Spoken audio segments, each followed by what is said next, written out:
What's going on, everybody? What is happening? We've got people who are joining. There's a question in the Q&A, so feel free to go ahead and share your answer in there. Just kind of your top challenges with scaling your SMB. We will do intros in just a minute, but before we get started, it's obviously Halloween. I am dressed up as a tech executive. Mikayla, what are you dressed as? Yeah. IT manager. You're dressed up as an IT manager. It's very convincing. I feel like this looks like exactly what you do. Feel free to share in the chat what you are dressed up as, or what maybe you or your family are dressed up as. It's nothing if we can't have a little bit of fun, right?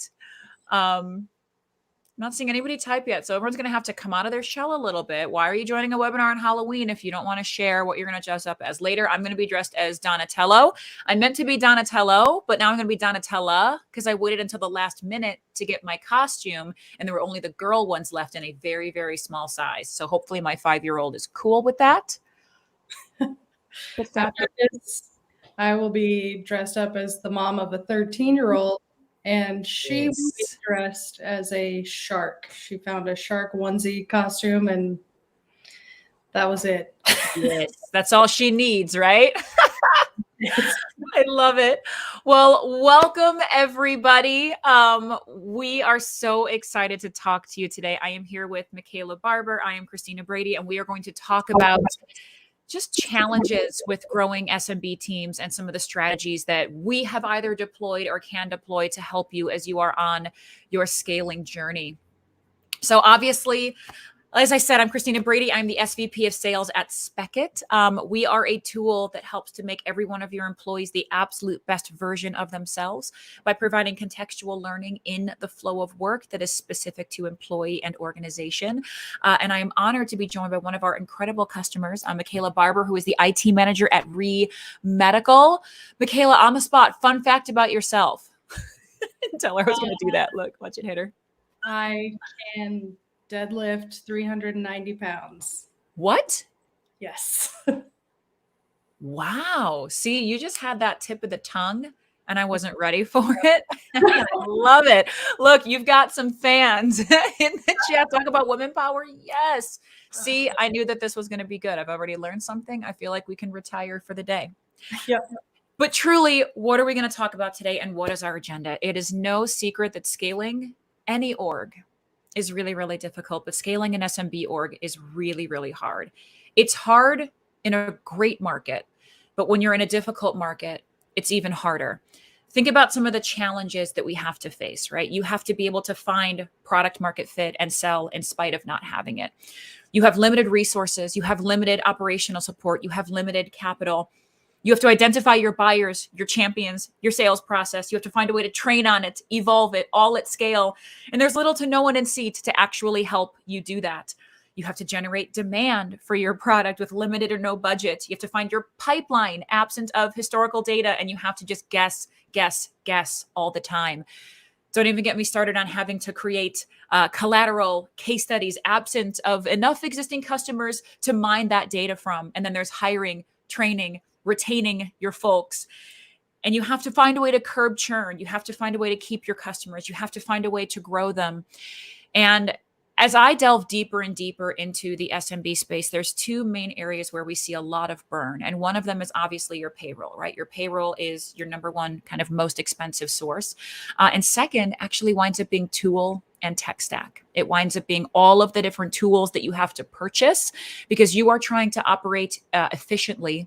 And it's really difficult to do that when you're spending a lot of money on tools, trying to train people on those tools, and then trying to train them on how to actually do the job. So let's hone in, Mikayla, on one of the big challenges, right? As a scaling organization, you have limited people, you have limited technology, you're trying to buy more, you have limited infrastructure resources. Now, I know you've currently purchased Spekit. We're really, really happy to have you as a brand new one of our customers. And for you, why did you feel like when you were evaluating tools to help with this, why did you feel like this was maybe a good step in the right direction to helping to tackle some of these really, really tough challenges? Yeah, so Spekit, it helps cover a few of the issues that we saw most frequently.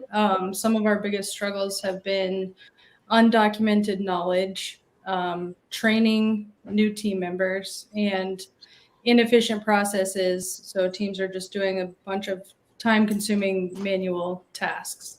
So on the training front with Spekit, we also have an LMS, which is great for, that first week, first month training where you're sitting down and learning your role in the company and you're learning, what it is that you're supposed to do. But I think everyone has experienced when you go to sit down and actually do those things, you forget everything that you learned or small parts of it. So having Spekit there right where you need it when you're trying to do your job, it really helps be able to just have that help right there. It's like someone over your shoulder saying, next, you're going to click here and then you're going to do this. So it really helps with training new hires. And they're all getting the same message because you can assign specs to certain teams. So everybody's getting the same message at the same time.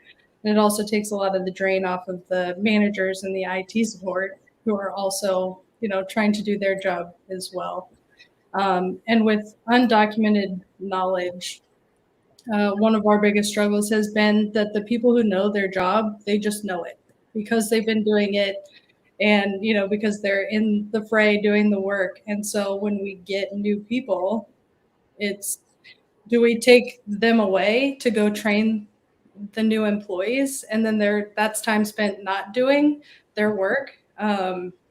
So with Spekit, we can take that knowledge and put it into bite-sized learning for them to be able to share that information and document it in a place where they need it. Yeah. You also made a really good point there about sort of existing employees. And I think there's this idea that perpetuates that your employees that have been there for a long time know all of the things. And in a world where you never have to change anything or do anything different, or in a world where the market doesn't shift or your customers don't have additional needs or something doesn't get difficult, sure, like the idea of the tenured employee that can be the mentor or the guide or the resource, the know-it-all folks, the moment that you have to change or pivot, that individual is right back in the bucket of now I don't know and I'm having to learn again. And the forgetting curve is hitting me all over again.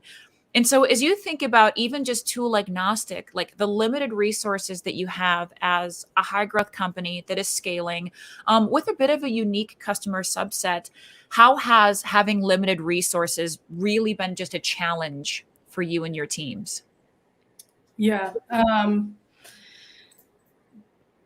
When we start out, I've been with REE since 2019. I think I was like the 20th something employee, and we're at around 170 now. So we've been through those struggles, and the technology or the infrastructure that works for 20 employees is definitely not the infrastructure that works for 170 employees. So those small tasks that might seem not that big of a deal when you're dealing with smaller numbers, all of a sudden take up all of your time and your productivity when you're working with larger numbers. So we had to find a way to automate a lot of our manual tasks because that's been one of our biggest time sucks and our struggles with productivity is just the amount of manual work that people are doing.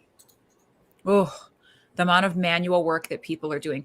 You're so right to think about the fact that what works for 20 might not work for 30 or might not work for 40 or might not work for 50, certainly not for 120 or 150. And so the way that you have to evolve, you're often looking at the person or the people next to you to be like, do you know what to do? Do you know what we should do? I don't know what we should do. Maybe we should just try this. So there's a lot of trial and error. And so I heard you say a lot of great things. I heard you talk about making sure that you can prioritize tasks and know what tasks to prioritize. I heard you talking about making sure that you are covering what is in your lane and not covering what is outside of your lane. And then you talked a little bit, obviously, about Spekit, but I think any tool that you purchase, right, you have to invest in the technologies that are going to make teams productive today and effective today.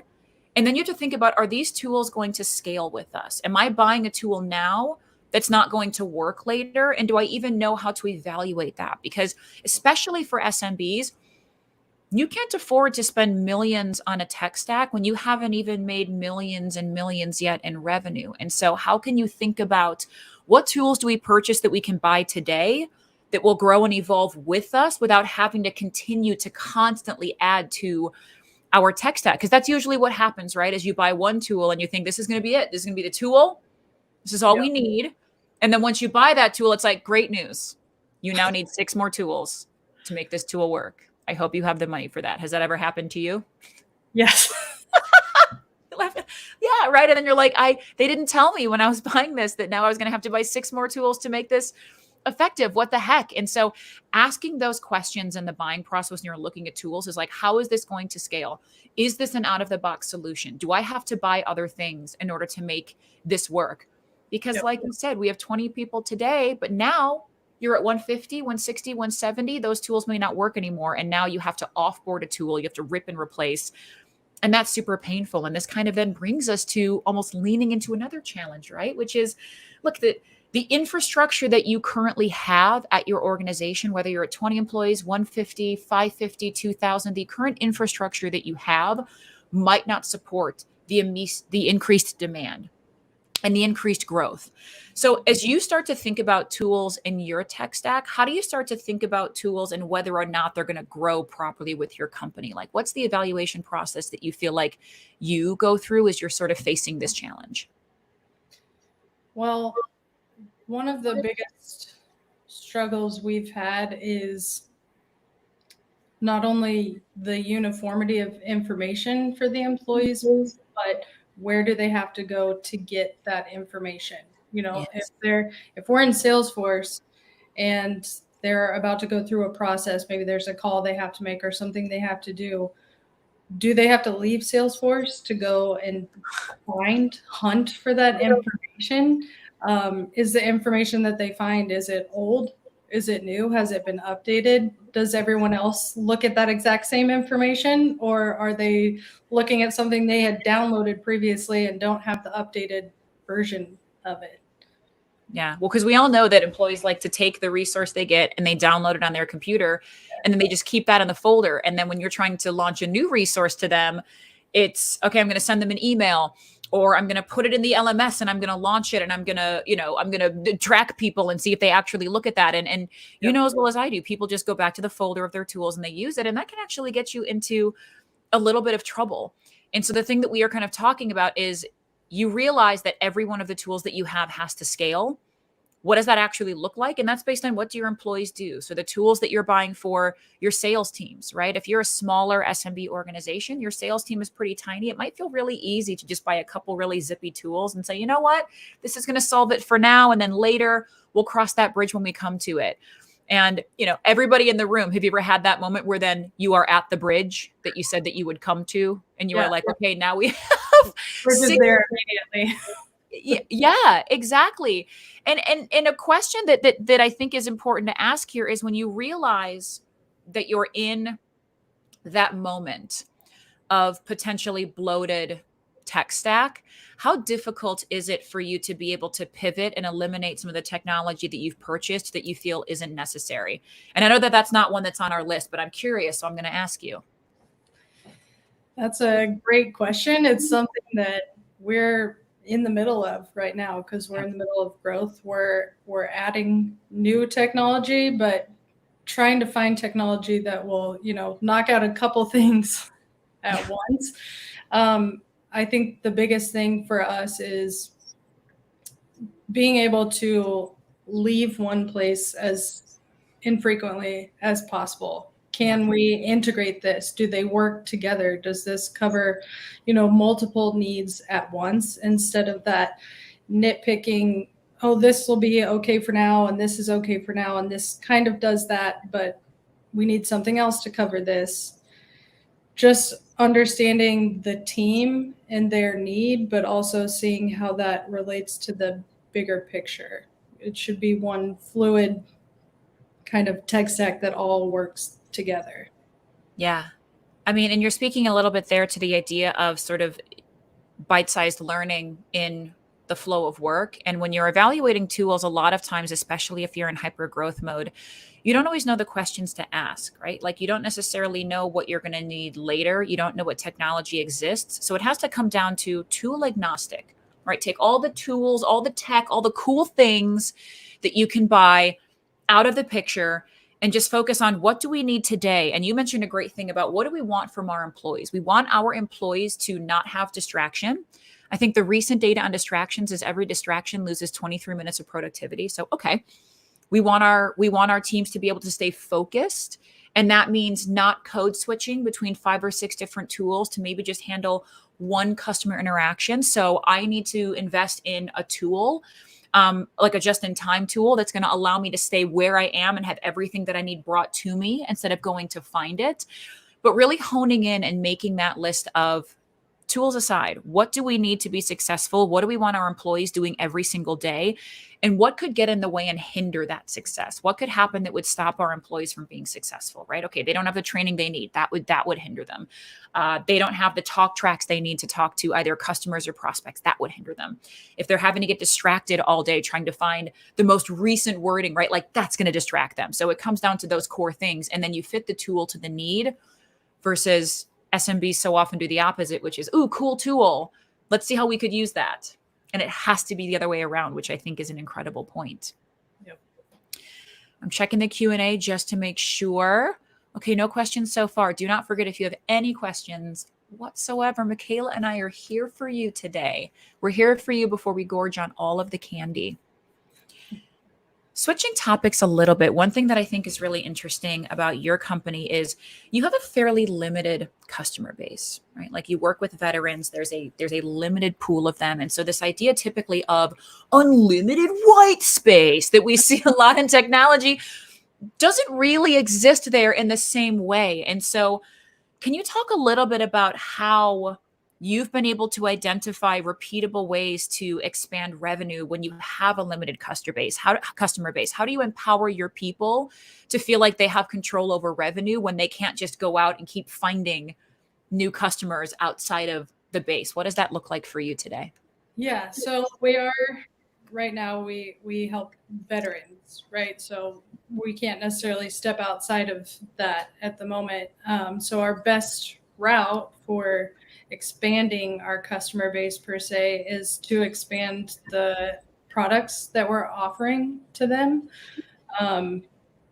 Not all veterans have the same need. There are multiple ways that we can help veterans. So we need to identify the different ways that they need help and then be able to expand our technology to help them in those ways. And having Spekit, as a just-in-time training, as we're growing in Salesforce and growing our product offerings, we can easily adapt to that change with Spekit. We can send out announcements on new processes or new product offerings, and then immediately have those specs available. If we create a new team for a new product offering, we can assign them to specific specs so that they immediately know how to do their job and how to help the veterans the best that they can.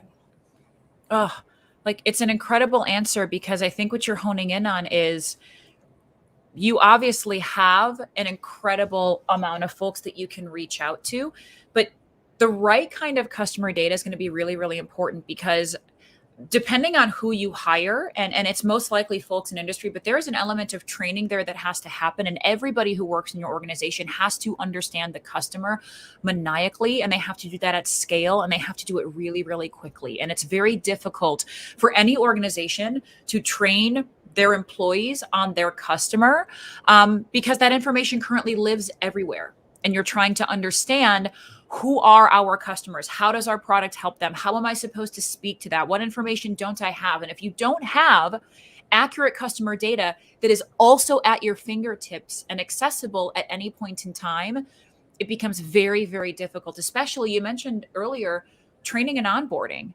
right? So using the right kind of customer data to train on the customer and the problem that you're solving is important. But if you don't have a great way to onboard your employees, that becomes even more difficult.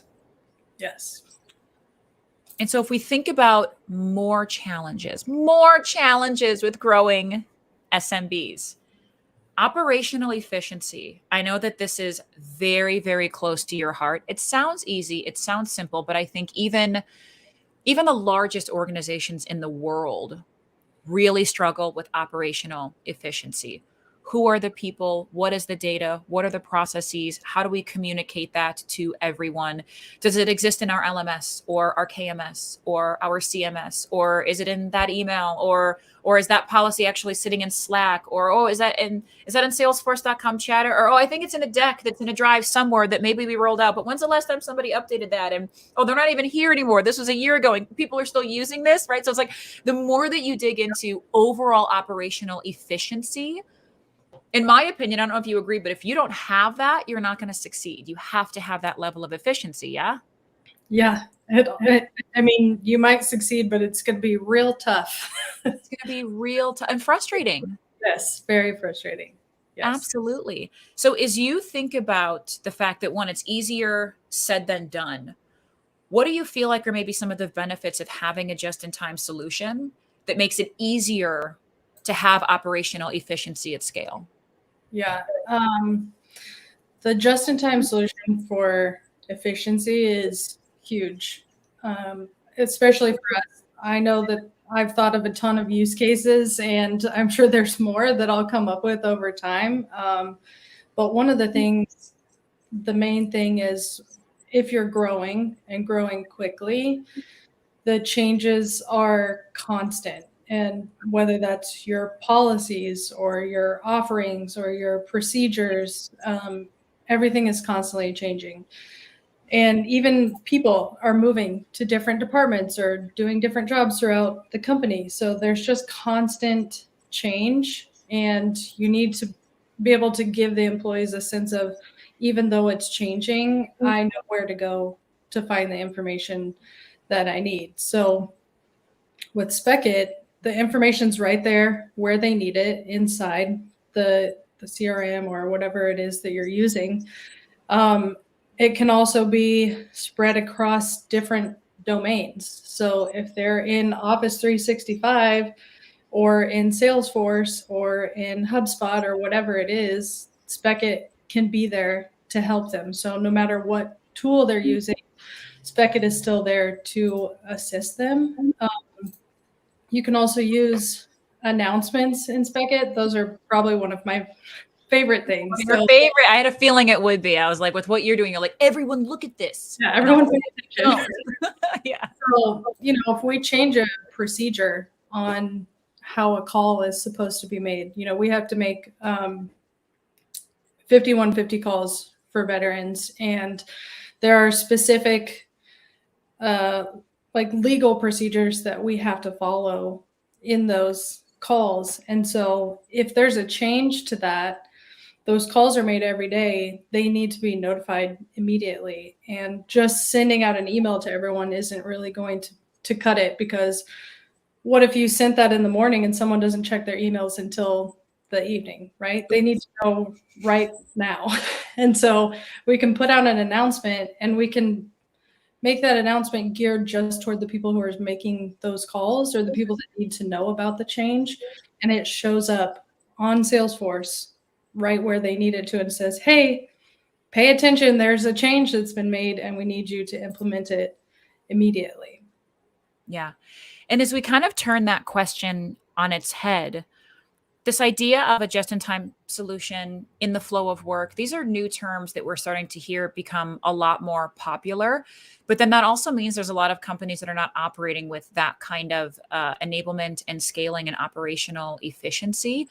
As you think back to 2019, 2020, 2021, just like these crazy formidable years, what did it look like prior to having a tool that allowed you to operate efficiently? Like, how would you go about changing, and what did that look like? And what are some areas that potentially tripped you up? Like, what made it so painful that as an organization you said, we have to solve this right now? What was some of that pain?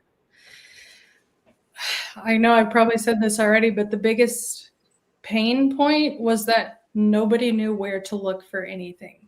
You know, you think, oh, we're all going to use this one shared drive, right? But like we said before, people download the information, or it was in an email that I got 3 weeks ago that I just have saved randomly, and then after a month, it's so hard to find.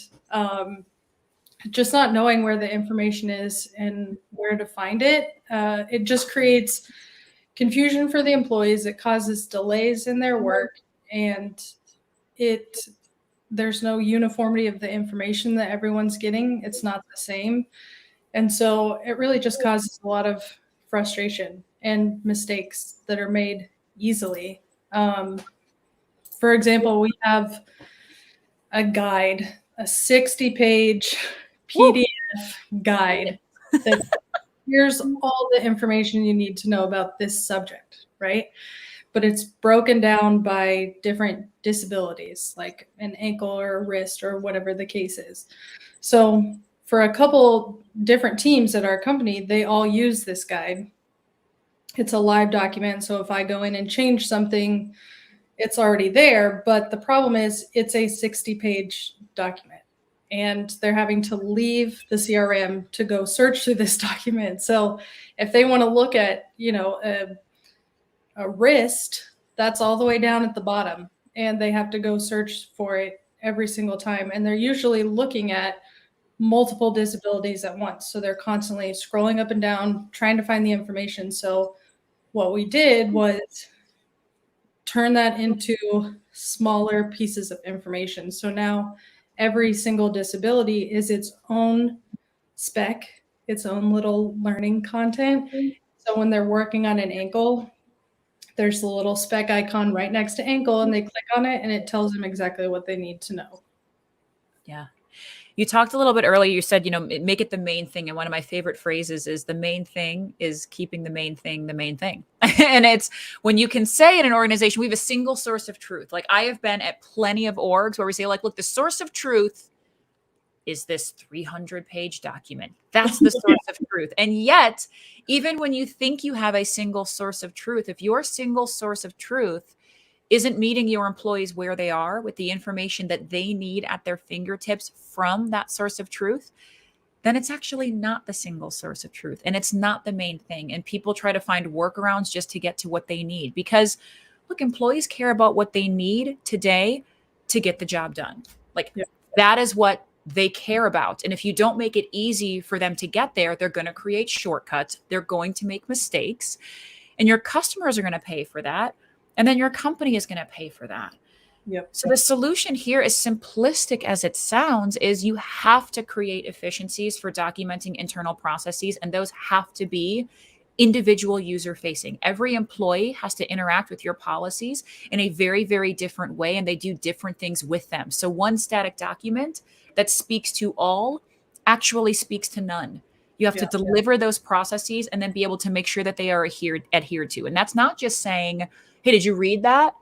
Right? Because people all the time be like, yeah, I totally read it. You're like, say one thing tell me one thing that it said. And they're like, I will read it again. So how you actually make sure that they're adhered to. Does the tool that you purchase give you data to be able to see who has consumed what and when, and even challenge if they can regurgitate the information, right? Is anybody else in the room terrible with names? I am terrible. I can look you in the face and you can tell me your name. And immediately once you said your name, I was like, it's gone. It's gone. Right? So it's this, how do you get that level of adherence in a world where it is so hard to retain because we are constantly getting information? And I'll tell you right now, the solution is not memorize everything, because that's what it used to be, right? Is like go to training and then memorize it and then spit it out. And that doesn't work. In reality, you don't have to memorize it, right? We can evolve with time. Yes. Our last challenge of the day, right? How to maintain effective communication and collaboration. I'm going to say the age-old dusty thing. everyone at every organization, SMB or not, is working in silos. And trying to communicate to each other just to make sure that we're on the same page is difficult when you're an org of 30 people. And then that only gets worse and becomes impossible when you become an org of 300 or 3,000 or, heaven forbid, 30,000, when you're not able to figure out a way to effectively communicate to your peers and across to other departments and how to actually collaborate. So as you think about this idea as your company is growing of collaboration, so important in the work that you are doing, how does getting the right tool in place actually help you collaborate and communicate so that you can expand as an organization? Yeah, it helps in a lot of ways. And effective communication and collaboration also has a lot to do with being efficient. So I feel like these two things go hand in hand. You mentioned having a single source of truth, and getting your employees to adopt to that is huge. And so with Spekit being the single source of truth, we can integrate with Slack, and when someone reaches out for a question, we just send them the spec for that information. So they're constantly hearing, did you read the spec? Did you read the spec? Have you looked in Spekit? And so after a while, that becomes their first step, is to look at spec. And we know that the information that's in Spekit is up to date and accurate because it's our single source of truth. There's also, like I said before, either the Chrome extension or adding domains to different specs, so that no matter where they're at or what they're doing, there are specs there to help them. Even if it's as simple as, how do I add my signature to my Outlook profile, which is a question that's asked way more than you would think it should be. I believe it. And yet, yes. So that is huge, just having it everywhere that it needs to be, and having that information available no matter what the employees are doing or what program they're in.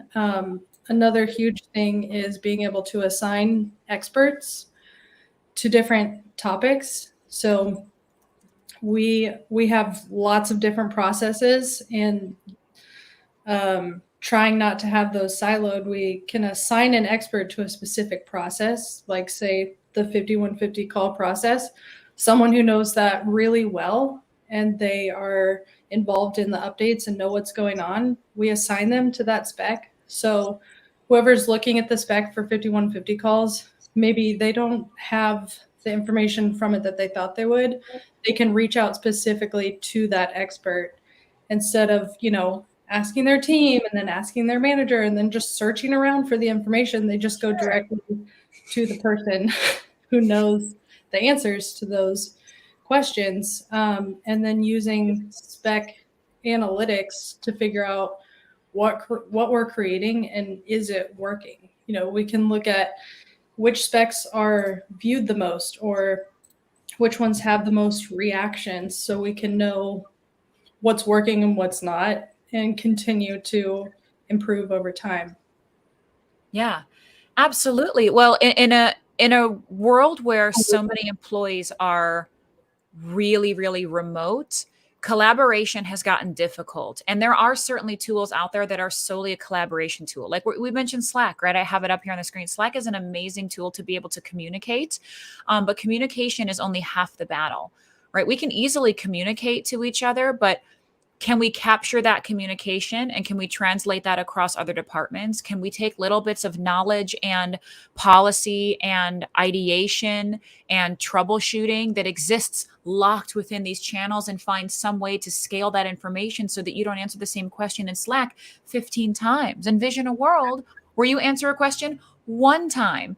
And then you capture that in a system. And every time somebody asks that same question, you can just relaunch that same answer to them. So it's this idea of, yes, we are communicating, but communication and collaboration are cousins of each other. They don't always lead to one place. So you have to find a way wherever your employees are talking to each other to bring them together and actually allow for easily shared learnings, but also specific, because it becomes noise when you're in any kind of a channel where people are talking about something that just isn't relevant to your role. And as great as it is for them, When you start hearing things that aren't relevant to you and what you have to know right now, block it out. You don't want to hear it, right? And then you block out everything. So everything that you listed there, I think is unbelievably valuable. And we've gone through a lot, right? Like we just spent the last 40 minutes just talking through a lot of the challenges that we face and the fact that there are ways to overcome these if you are willing to shop for them the right way and identify what you need and really buy or build, because build is also always an option, right? When we're looking to scale, we're either going to buy a tool, we're going to build a tool, and know what you need that's going to scale for today and tomorrow. I think you did an incredible job talking through what that looks like at your organization. Does anybody in the room have any questions, anything they want to ask to me or Mikayla? Is everybody just getting ready to like get in their costumes and go get weird? All of that's good. Gonna give it a couple of moments.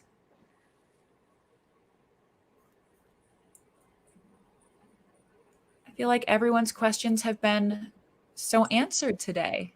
So I want to thank everyone for joining. There's definitely going to be what looks like a little bit of time back in your day. Yeah, Gina, let's get weird. It's Halloween. Let's do it. Can we get you Spekit swag? Absolutely. Anybody who wants Spekit swag, you know where to find me. Ian. Ooh, Ian's got a question. Wait, can you talk about how adoption is one part of change management? Ooh, Mikayla, do you want to take it or should I? I can give it a shot. Yeah. Give it a shot. Give the old college try. Yeah. I mean, what is the benefit of change if no one adopts to it? There's no point. So getting your employees and your team and your whole company to adopt to a change, I think, is the most important part of change management. And I think the biggest way to get adoption is to show people what's in it for them. They don't want to see the challenge ahead of the change. They don't want to see what's going to be different. They just want to know how it's going to benefit them and in their job. See, such a good answer. And if I were to build upon that, I would actually say that adoption is not the end goal of change management. Adoption is actually the first goal of change management, because you don't actually know if the change that you implemented is the right change until everybody has adopted that change. And then you can measure the results along a long enough period of time. And so most people, when they go and they approach change management, it's we're going to make a change and then we need everybody to adopt it. And then the change was successful. And it's no, you actually haven't made the change until it was adopted. And now that it's adopted, now you have to measure it. And now you have to look at data. And now you have to look at outcomes. And now you have to determine, did you make a pivot in the right direction or do you have to change again? And so, you know, Ian, to the point of that question, if you don't adopt change quickly and you don't have a way to do that, the way that you are slowing down your org is absolutely immeasurable. And if your end goal for change is just adopting the change, it's so short-sighted. That was an incredible question. That's a great point. You know, we're just making them today. We're making all the great points. Any other questions from anybody out there in Cyberland? And if not, we are going to wish all of you a wonderful, wonderful, safe rest of your day, and hope that you are not strangers and connect with me and Mikayla. We are here. I'm just going to offer up your time, Mikayla. Hope that's cool. We're here for whatever questions that you have now or in the future on how to scale efficiently. It's what we're all trying to do. So thank you, everybody. Thank you.